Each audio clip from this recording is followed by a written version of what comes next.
आज हम बात कर रहे हैं जनतंत्र और राजतंत्र के बीच की जो एक कशमकश जो चली 1900 के बाद से 1947 के बीच। ज्यादा ये 1920 से 1947 के बीच का पीरियड था। तो ये किस्सा है 1938 का। 1938 में जो जमनालाल बजाज है वो जयपुर के प्रजामंडल के सभापति बनाए गए। उनकी अध्यक्षता में प्रजामंडल का एक सम्मेलन है वो जयपुर में हुआ। इस कार्यक्रम में जयपुर के जो महाराजा थे प्रजामंडल, उन महाराजा से उत्तरदायी शासन की मांग कर रहे थे। जमनालाल बजाज जो अपने भाषण में कहता है वो ये कहता है कि उत्तरदायी शासन की जो मांग है उसमें कुछ राजा लोग हैं वो ये समझ लेते हैं कि ये जो मांग हम कर रहे हैं और ये मांग करके हम उनके दुश्मन बन जा रहे हैं, वो हमको दुश्मन की तरह ट्रीट कर रहे हैं। राजाओं का जो अस्तित्व था उस पर टिप्पणी करते हुए जमनालाल वो कहता है कि राजा चाहे राजा बने रहे और वो शासन भी करे, लेकिन वो शासन जो करे वो जनता की इच्छा और सलाह स्वीकृति से करे। और वो आगे कहता है कि देश में ऐसा दल भी है जो ये मानता है कि राजा है या जो देसी नरेश है उनको मिटा देना चाहिए। उनकी जो दलीलें हैं,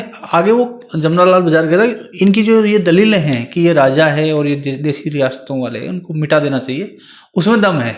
आगे जो जमनालाल बजाज जो कहता है वो ये जो जितनी बात कही है उसके उलट है।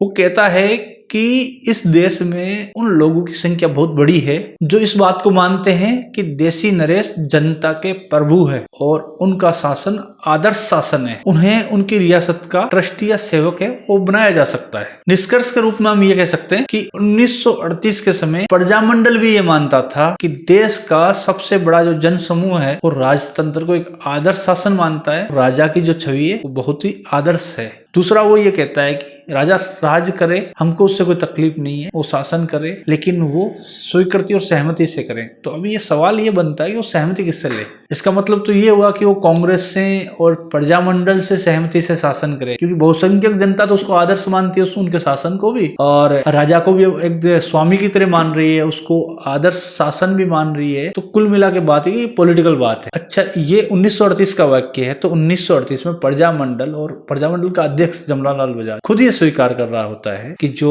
राजतंत्र में राजा का जो शासन है वो आदर्श है, लेकिन हम पॉलिटिकल लोग हैं इसलिए हम पॉलिटिक्स कर रहे हैं और हम ये चाहते हैं कि वो हमसे पूछ के करे या उत्तरदायी शासन के नाम पे हमको कुछ पद दे दे, उसके बाद सब कुछ ठीक है। इस तरह के किस्से हैं। तो ये मैं कहीं पढ़ रहा था तो मेरे सामने आया तो सोचा कि आपसे इसको शेयर कर दिया जाना चाहिए।